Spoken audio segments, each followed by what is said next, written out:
Hey everyone, welcome back to Free Unsolicited Advice. If you're new here, I'm the guy that shows up in your feed with the stuff that your friends might be too scared or polite to say. Ben here. Today, we're going to get real about a question that I find myself whispering, or sometimes shouting. Why does it have to be this way? Why do we only seem to learn hard lessons through suffering? Why can't we just read a book, underline a chapter, and be done? Why do we have to feel the pain ourselves? And sometimes watch the ones we love the most have to go through it too. If you're in that season right now, I see you. Stick with me. We're going to talk about one of the oldest stories in the Bible, the book of Job, and pull out 3 reasons why sometimes it has to hurt before it gets better. And at the end, I've got some free unsolicited advice for you. Let's start with a little bit of my own background. Right now, I'm watching my wife suffer. Some days it's physical. Other days it's the weight of everything else life is throwing at us. I won't go into all the details out of respect for her, but I can tell you this. There are nights that I sit there helpless. And that same question hits me like a Mack truck. God, why does it have to be this way? Why her? Why us? Couldn't you just download the lesson right into our heads without all the pain and suffering? I'm one of those types that always wants to learn as fast as possible. Give me the Spark Notes. Give me a TED Talk. Let me read chapter 7 and just graduate to being wise. But life doesn't seem to work like that right now. And apparently it never did. Think about it. How many times have you watched somebody make a mistake that you warned them exactly about? You told them, they nodded, and then boom, same ditch, same thing you were warning them about. Or maybe you've been that person. Probably we all have. You knew better. But knowledge in the head doesn't change the heart until consequences show up. Suffering has a brutal way of moving truth from information to transformation. It's like the difference between reading about fire and actually getting burned. One stays in your brain, the other rewires how you live. That brings us to Job. If you haven't read the story, it's wild. Job was living the dream. Upright, blameless, great family, wealthy beyond imagination, and respected in his community. Then, in what felt like a single afternoon, everything collapsed. Raiders steal his livestock. Fire falls from the sky. A windstorm kills all his children. And painful sores cover his body from head to toe. His own wife tells him, curse God and die. His own friends show up and basically say, you must have sinned, bro. But here's the part that we rarely see. The heavenly courtroom scene at the beginning.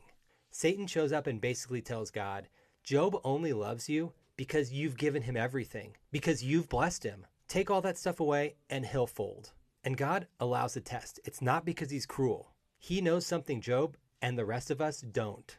It's the first lesson that we can take from this story. Sometimes the very blessings we crave would destroy us if we're not ready. Job was righteous, but maybe there was a layer of self-reliance or pride that only suffering could strip away. I've seen that in my own life. Seasons where I prayed for promotions or ease, and looking back, that version of me would have been insufferable or drifted from God. Pain can be protective. It keeps us from building our identity on things that can be taken away in a day.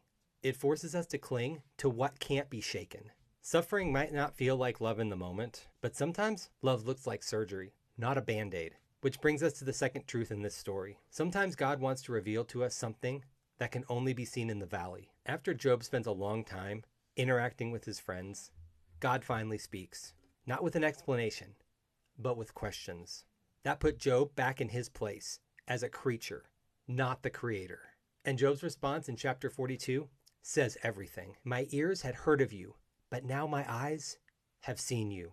He went from a secondhand knowledge to a personal encounter. Head knowledge to heart revelation. Sometimes that can only happen in the valley. Sometimes when we're on the mountaintop, we're too busy enjoying the view to remember the person that got us there. And sometimes in the pit, when everything else is stripped away, we finally look up.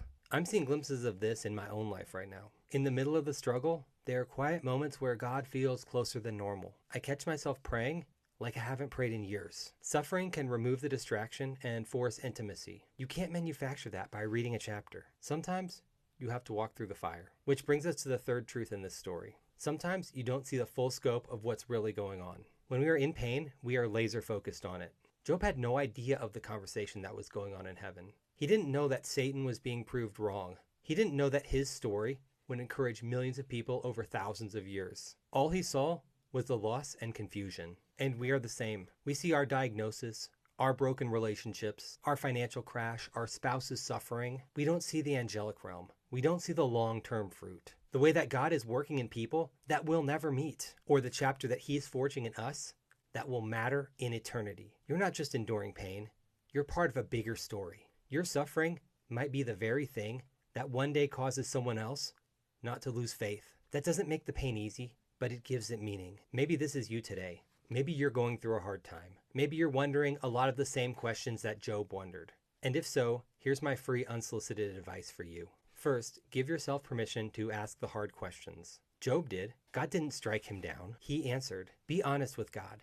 He can handle your anger, your doubt, your why. Second, resist the urge to demand answers before you're willing to trust. Sometimes God gives understanding later. Sometimes He just gives more of Himself. Job got restored double at the end, but the real prize, it was seeing God. Third, if you're watching somebody you love suffer, like I am right now, it's not your job to fix it. It's to sit in the ashes with them, like Job's friends did at first, before they started offering him advice. Pray with them. Listen. Remind them that they are not alone, and remind yourself of that as well. I still don't have all the answers. I wake up some mornings with that same question, but I know the God who does. The one who allowed the suffering is the same one who limits it, who sits with us in it, who promises to work it for good. If you're in the valley right now, hold on.